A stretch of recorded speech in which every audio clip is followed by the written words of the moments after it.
President Cyril Ramaphosa's appearance before the state capture inquiry has been pushed back.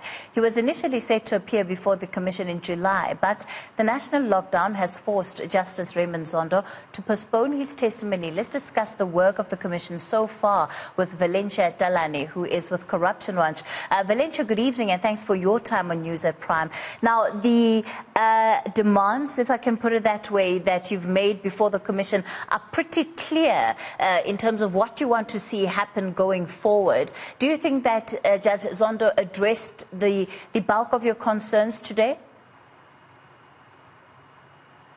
Good evening, Cathy, and thank you very much for having me. I would imagine that the judge has had a lot of work cut out for him. His team has been pretty inundated with a lot of work that they've had to do during the lockdown. But I do think that a lot of the address that he made at the beginning of the media briefing earlier today pretty much addressed the issues that the Civil Society Working Group on State Capture put to him earlier in the year, and also earlier this last month, actually. So I would have to say that yes, we are very confident that he is pretty much willing and able, determined to address the issues that have been put through by civil society organizations. Sure. One of them being the resumption of the Commission's work, even if it is via virtual platforms.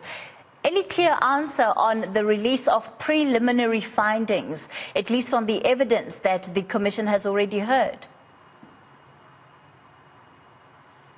The DCJ did say that, in principle, the Commission has always been in support of releasing prelim reports, or whether it be one report or multiple reports.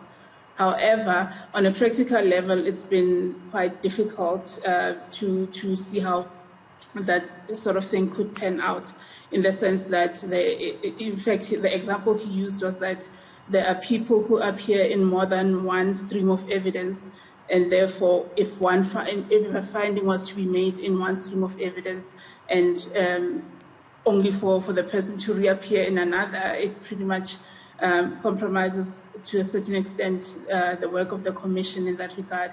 So it's more out of for practical reasons that they're not doing it.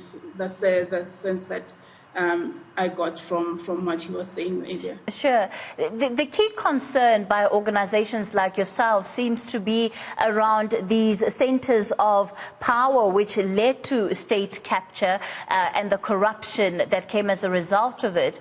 That there seems to be some fear that that might still take place even as the country is fighting this pandemic, that those networks may not necessarily have come to an end.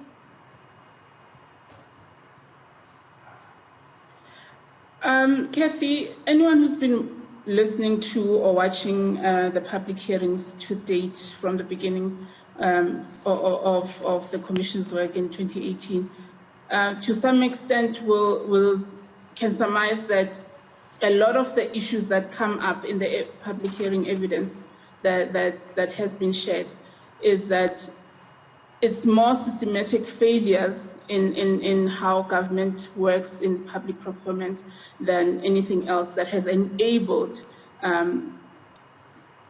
lot of the corruption that is alleged by people who give evidence.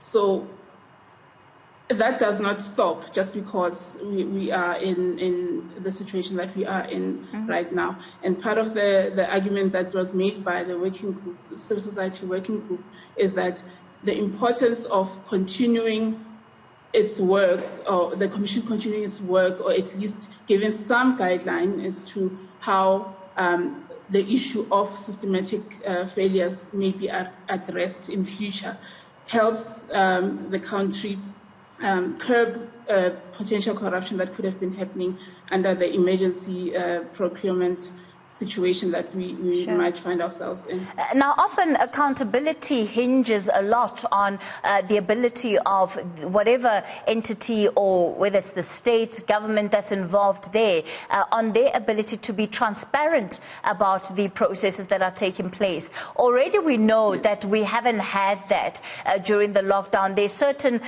sections of what is happening that has been completely closed off to the public. How concerned are you about the lack of transparency, or the lack of full transparency, even when it comes to procurement processes?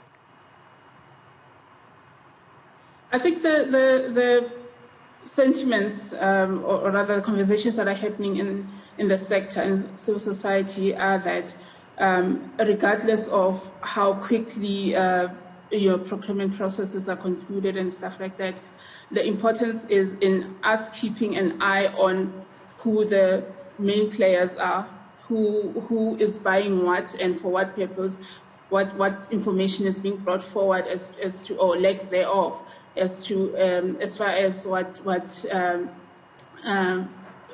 material needs to be bought by government for members of the public and so forth. So the conversations that are taking place are around us literally keeping an eye on processes, even if it means that at a later stage the accountability factor comes into play, where civil society then stands its ground to question processes that may have been implemented over the course of this period. All right, Valencia, let's leave it there. Valencia Talane is with Corruption Watch. Well,